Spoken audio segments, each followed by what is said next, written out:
Boom! What up, ahoy crewmates? I'm out here walking. It's a little chilly, but it's a beautiful day outside.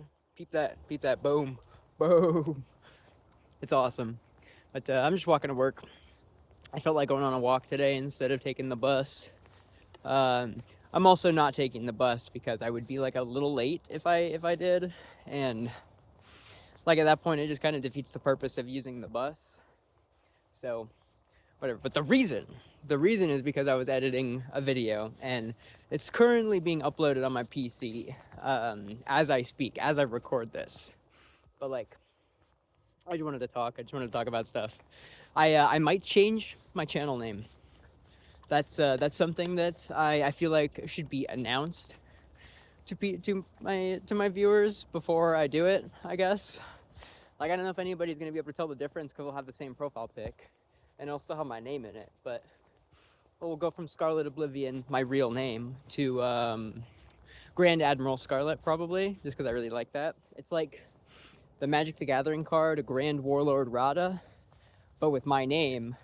And then I just decided to change Warlord to Admiral because I thought it was awesome. And nautical. It's like Moby Dick, you know? But I'm doing that because if I end up going down peer support, if I end up doing peer support, doing mental health work with people who are experiencing crises, it might not be the best to have my YouTube channel be like super easily searchable like that. Because we had discussed it in class of like, is it appropriate to accept a friend request like on social media from a client? Which got me thinking, why not? Everybody had said no, and I just stood there kind of thinking about it. Because I'm not going to answer no without knowing why, you know what I mean? So I thought about it, and it's like, specifically in the case of a friend request, that's private. Like, you're not supposed to invite clients to your home, especially if you are dealing with people who are going through crises. You don't invite them to your home because people who aren't in rational situations aren't going to be making rational decisions. You know what I mean? And it also seems like you just don't want to give out personal shit. Like, don't let them know where you live. Don't let them know, like, I mean, maybe not your car. Like, don't invite them to like a private space, like a personal private space, which in the digital world, that would be like a private account. Which got me thinking, well, what about a public account? Is it okay for me to have like my Instagram account, Scarlet Oblivion, open for a client to just look me up on Instagram or look me up on Google and then like look through my social media account, or in this case, my YouTube channel, where, you know, I talk about stuff that's like, I mean, personal stuff. Like right now, I'm talking about my peer support class. And I figured that like, it'd probably be best just to make it less searchable.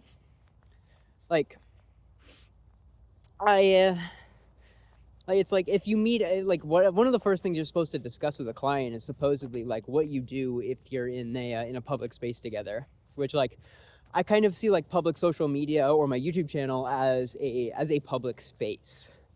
It's like to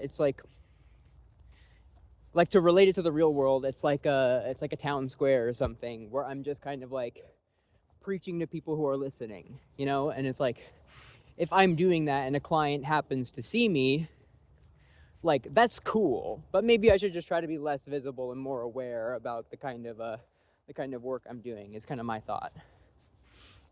But I just figured it'd be a good idea to not have my first and last name so searchable for the case of like privacy in the work that I'm doing. Because if you didn't know, peer support is working with folks who have experienced like traumatic situations in poverty, houselessness, addiction, etc. And a peer support's job is kind of to use their personal experience with those things in order to assist them. And it's not like therapy where you're giving them the answers. It seems like it's mostly just like hanging out with them and giving them support, like cheering them on, giving them advice when they ask for it. I should say. Like, you know, sitting in with them at like doctor's appointments, going with them to like fill out social services and shit like that. It's pretty dope. But yeah, I want to like make a video talking about the stuff I've learned in like Like, because this is like useful information, not just if you want to be a peer sports specialist, but if you just want to support people. If you want to be like a better friend and be able to, maybe not necessarily a better friend, but if you want to be able to support your friends better, then like you can use the skills that we've been learning in this class in order to just like support people. Like if you ran into some guy on the street who's like clearly in distress, and he just starts talking to you about shit that's like very personal, you know, instead of just being like, I'm uncomfortable right now, you can be like, oh, I can support you. Like I can use the skills that I have to support you. And I would really love it to be able to like transfer those skills and my knowledge into a video, so that folks can watch it and just like pick up on some of the skills that I've learned. And it's also very fulfilling to know that like the things I've learned and the things I've done are going to be passed on to others. You know what I mean? Like it's fulfilling. It's can't think of the right word, but it's like, you know, when I pass away, I feel like I can feel comfortable knowing that like all the stuff I've learned has like translated, and then it's not going to go to waste. It's like awesome. You know what I mean? That's like one of my main goals on my YouTube channel is like, you know, all the games that I play, the thoughts that I have when I play them, the ways that it changes how I think about things. I want to share all of that. And I want other people to be able to learn from what I've done. Like, I really like that. I think the passage of knowledge is something that's unique to our species. Like, at least in the grand large scale way that we do it, you know?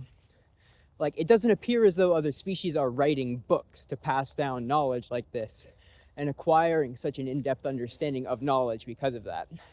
They certainly could, and I just don't know about it.